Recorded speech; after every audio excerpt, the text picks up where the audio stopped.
School விட்டு வர பிள்ளைங்களுக்கு நம்ம கையாலேயே ஹெல்த்தியாக சூப்பர் டேஸ்டியான ஸ்நாக்ஸ் பண்ணி கொடுத்தோம் அப்படின்னா நமக்கும் நம்ம வீட்டிலேயே செஞ்சது அப்படின்னு நம்மளுக்கு திருப்தியாக இருக்கும். அவங்களும் நல்லா ரொம்பவே விரும்பி சாப்பிடுவாங்க. அந்த மாதிரி ஒரு ஸ்நாக் ரெசிபி தான் இன்றைக்கி பார்க்க போகிறோம். வாங்க எப்படி செய்யுதுன்னு பார்க்கலாம். அதுக்கு முன்னாடி நம்ம சேனலை மறக்காமல் சப்ஸ்கிரைப் பண்ணிவிடுங்க. நான் 3/4 கப் அளவுக்கு வெல்லம், இல்லைன்னா நாட்டு சக்கரை கூட எடுத்துக்கலாம்.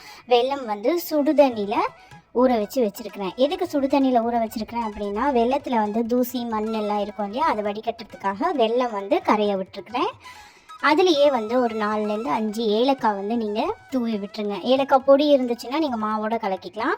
இப்போ அரை கப் அளவுக்கு கோதுமை மாவு, அரை கப் அளவுக்கு அரிசி மாவு, வீட்டிலையே பண்ணாலும் பரவாயில்ல, இல்லை கடையில் தான் வாங்கி வச்சுருக்கேன் அப்படின்னாலும் பரவாயில்ல. அரிசி மாவு, கொஞ்சமாக பேக்கிங் சோடா போட்டுட்டு முதல்ல இந்த மாவை கலக்குங்க.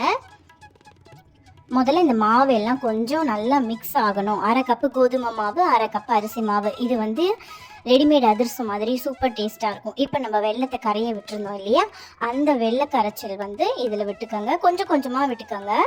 கொஞ்சம் கொஞ்சமாக விட்டோம் அப்படின்னா தான் நம்மளுக்கு மாவு பிணையும் போது கரெக்டாக இருக்கும். ஸோ கொஞ்சம் கொஞ்சமாக விட்டு நல்லா மாவை கலந்து விட்டுக்கோங்க. நீங்கள் இந்த ஸ்டேஜில் ஏலக்காய் பொடி இருக்குது அப்படின்னா ஏலக்காய் பொடி கூட போட்டுக்கலாம். நான் வெள்ளத்துலேயே ஏற்கனவே ஏலக்காவை தட்டி போட்டுக்கிட்டேன். ஸோ இப்போ இன்னும் கொஞ்சம் எனக்கு வெள்ளை தண்ணி தேவைப்படுது. நல்லா கையை விட்டு நல்லா கரைச்சி விட்டுக்கோங்க. சப்பாத்தி மாவு பதத்துக்கு நம்ம மாவை கலந்துக்கலாம்.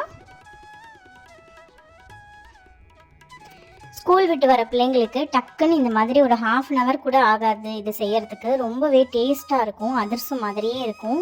மறக்காமல் செஞ்சு கொடுங்க. நிறைய பேர் நம்ம சேனலை சப்ஸ்கிரைப் பண்ணாமல் பார்த்துட்ருக்கீங்க, மறக்காமல் சப்ஸ்கிரைப் பண்ணிக்கோங்க. இப்போ இந்த ஸ்டேஜில் 1 ஸ்பூன் அளவுக்கு நான் நெய் விடுறேன்.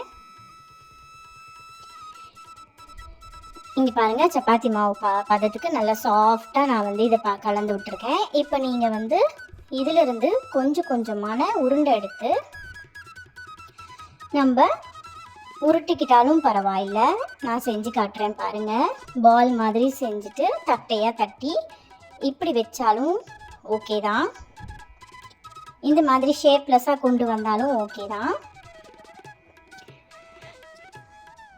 இந்த பாருங்கள், வடை மாதிரி தட்டி எடுத்தாலும் அப்படியும் போட்டுக்கலாம் நம்ம எண்ணெயில். அப்படி இல்லை அப்படின்னா குக்கீஸ் மாதிரி சப்பாத்தி கல்லில் தேய்ச்சி நம்ம ஒரு மோல்டு வச்சோ, இல்லை ஏதாவது ஒரு மூடி இருக்கும் இல்லையா நம்ம வீட்டில், அந்த மூடி வச்சு கூட நம்ம ஷேப்புக்கு, ரவுண்டு ஷேப்புக்கு நம்ம கொண்டு வரலாம். அப்படியும் செய்யலாம். இல்லை தட்டி போட்டாலும் தட்டி போடலாம். ரொம்ப மெலிசாகவும் இருக்கக்கூடாது, ரொம்ப தடியாகவும் இருக்கக்கூடாது.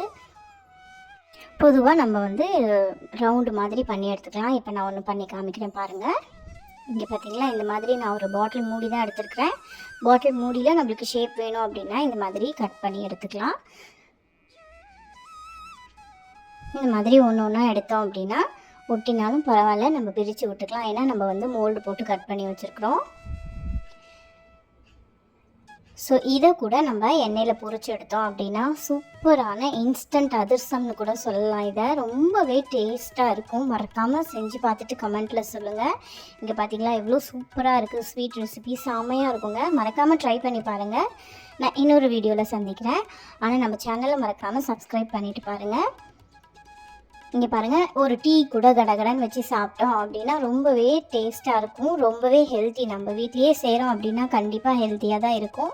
இங்கே பார்த்தீங்களா, குழந்தைங்க ரொம்ப விரும்பி சாப்பிடுவாங்க. மேலே முறுமுறுன்னு இருக்கும், உள்ள சாஃப்டாக இருக்கும். இன்னொரு ரெசிபியில் சந்திக்கிறேன்.